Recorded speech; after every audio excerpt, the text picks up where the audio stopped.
Well, Dubai has for quite some time been called the world's boomtown. Like its skyscrapers, it has been rising incredibly fast for the past decade and quickly gained the title of being the fastest growing city in the world. Revenues from oil and natural gas currently account for less than 6% of the Emirates' revenues. Instead, Dubai has always said it will focus now on its transit, its tourism, real estate and its business infrastructure. We're tracing how Dubai came to where it is today and where it will go in the future. We have the author of a new book called Generation Dubai, Exit, Voice and Loyalty, Bijan Khezri.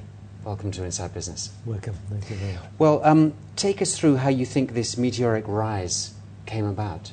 I think the very foundation for it, that looking actually back into the 1920s, 30s, when the pearl industry, which was really for the 19th century, the foundation of Dubai's economy, fell apart due to actually an economic depression in the West and artificial pearls coming from Japan, that Dubai had to reinvent itself. And it was a spirit of daring the improbable, which really started with opening the creek and building a ports infrastructure, which allowed Dubai to actually take this spirit of daring the improbable very far and creating an ethos of building and they will come, which ultimately has created the economy and the boomtown we have Dubai.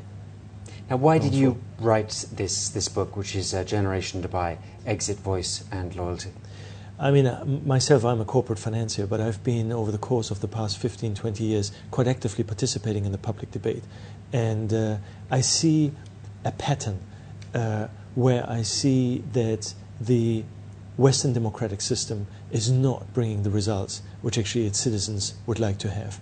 And what has happened, and that's the subtitle to the book, is that people are expressing less and less their voice, but they are actually deciding to exit their countries and go for brighter places to get jobs and to advance their personal development.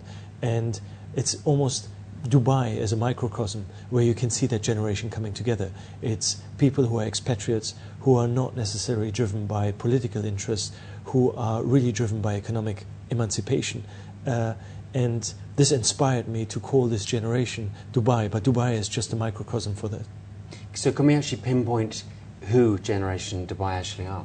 I think Generation Dubai, I think first of all, it's not a matter necessarily of age, but I think it is people who are very driven to advance their personal interest in terms of wealth creation, but it can be also a spiritual and a personal development.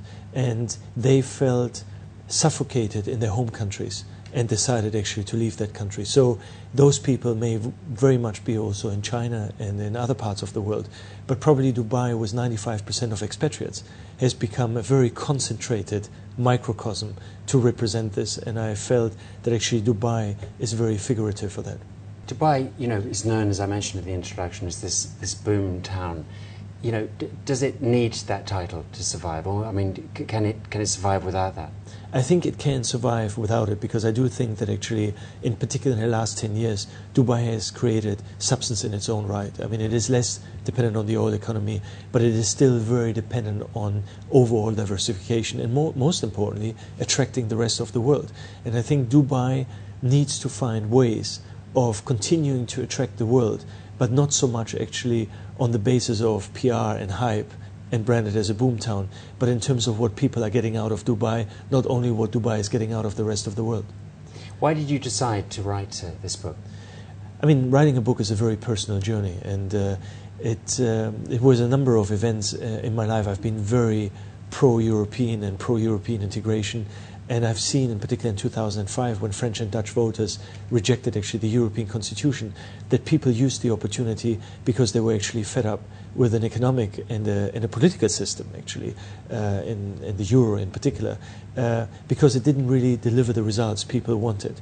And I felt that actually there was a need to write something which puts actually the history of the past 20 years in the West, really since the fall of the Berlin Wall, into a perspective. And I think that the truth is really in the pattern rather than in the fact itself. And I was trying in a very condensed form to provide actually that pattern and give insight. And I think in that regard, it draws quite a unique picture. And I felt it was a contribution, hopefully, to the debate, in particular in the current credit crisis and how we get out of it. Now, I mean, you wrote the book, but also you did the artwork, so to speak, as well within it. And how important was that? Well, it's really, I mean, the publisher is my art collection. I'm very active in the art world, but the book is probably a combination of three things. It's artworks which are part of my collection and which I felt were very suitable to portray subjects of contemporary civilization and actually globalization. It's obviously the text, which is really an essay, and it is photos which I've taken myself in Dubai. And we have, very kindly, you brought copies to give away of your new book. So what question would you want to ask the viewers? Well, I think having listened to the interview, I would obviously be very keen to hear, following this interview, why would the viewers be interested in actually getting hold of one of those copies?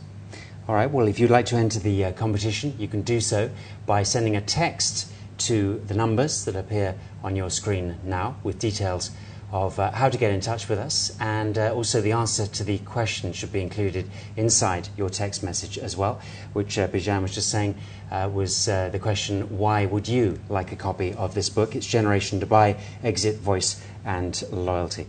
Well, Bijan Khesri, appreciate your time today. Thank you very much for coming into Inside Business. Thank you very much. Thanks a lot.